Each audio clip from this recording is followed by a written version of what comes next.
Hello and welcome to this Jane's weather update. It is Friday, July the 5th, and this is the situation we have today.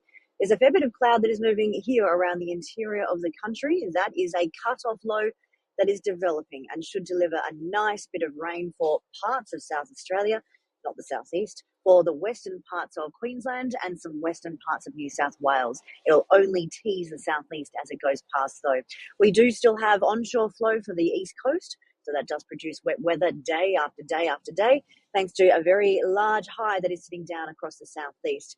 This cloud band out of the western part of the country is the next cold front that is going to come through, and we'll show you what that is going to do for the rest of the country as we go through the outlook. So let's head into here. You can see all of that in action. Very, very large, very, very dominant, very, very strong high pressure system that is just parked here over the southeast. That leads to our frosty starts. It leads to sunny days. However, the angle of that there allows some of the cloud from the east coast to come in across the southern parts of Victoria, for example, which did stop the frost. And instead, it's just produced a very grey, very gloomy, very foggy low cloud. So that'll clear over the weekend as the high continues moving through, and we're back to frost and sunny days. Here is this developing system over the interior. You can see it's got a lovely surge of moisture coming into it from the Pacific Ocean and a little bit of the Tasman Sea too. So they have lots of juicy moisture available, so that's coming into that weather system there, and that can produce a lot of rain only for those that are in its path. If the high is here, we're not going to see the rain come down into there. It acts like a block. Here is the next cold front ready to come across the southwest. That's due on Sunday. So here is our 8-day outlook, and you'll see on there's a bit of excitement happening. So first of all, here is our east coast. We've got a fair day after day of wet weather coming in there. But this is 25 to 50 millimetres in the darker green areas through western Queensland, this part of New South Wales, and also these parts of South Australia. But you do see that it does miss out in the southeast. Now, all of this coming into the southeast here, we're just going to see a little bit of a graze of that as that system moves eastwards as we go through the later part of the weekend into early next week. But the system that comes up into the southwest, that should deliver some falls when it moves into the southeast on Monday, Tuesday, Wednesday next week. Then there is another one coming in. So day by day, here is day one, which is Friday. Here is this system over the interior just getting going. Here is a bit of onshore airflow for the east coast. Not much happening in the southwest today. Heading into Saturday, that next system approaches but doesn't quite make it. This one intensifies. Nice moisture right from western Queensland right through to the bight in through here, missing the southeast. Again, onshore airflow, and we've got those showers on the east coast.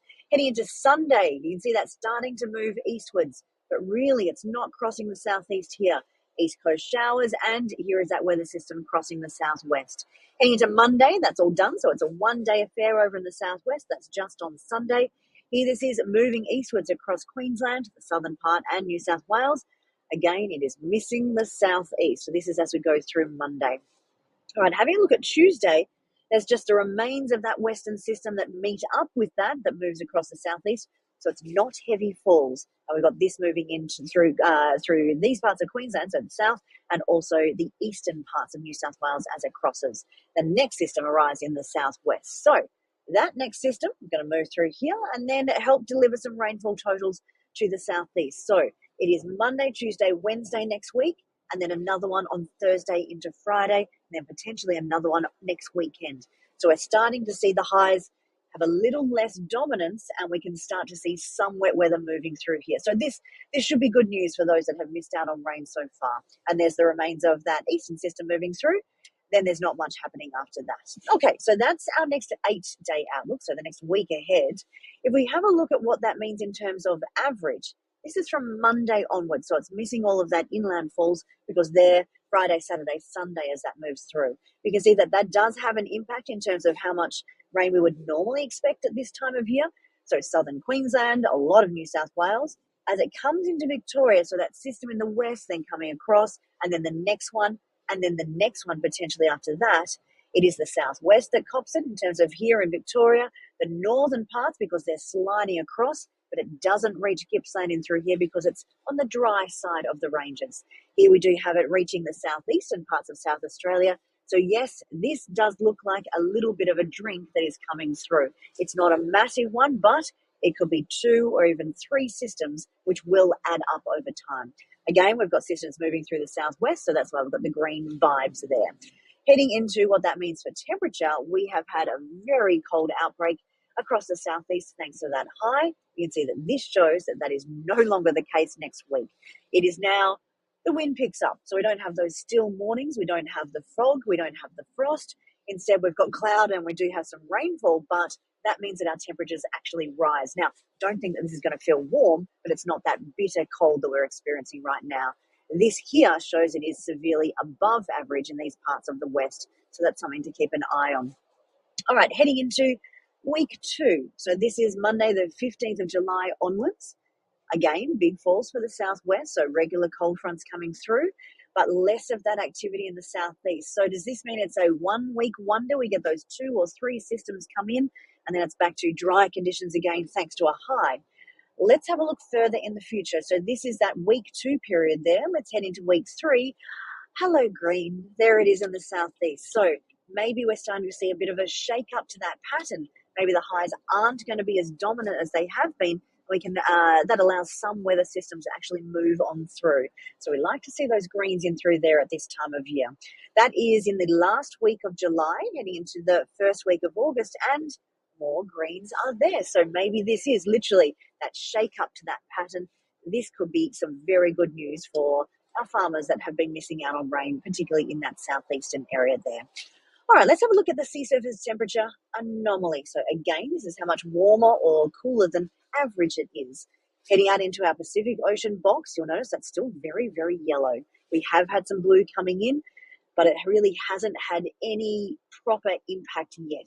The atmosphere isn't following suit, and it's kind of just essentially stalled out there.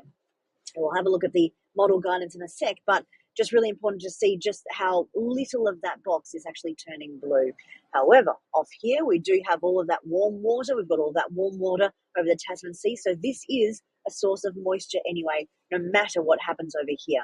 If that box turns blue and we have all of the yellows in through here, then that is an active push of moisture from the Pacific Ocean.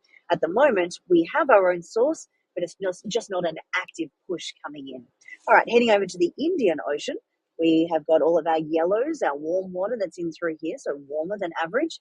In the box that we care about here, it is mainly yellow, but some blues are rapidly popping up in through there. So that is something to keep an eye on.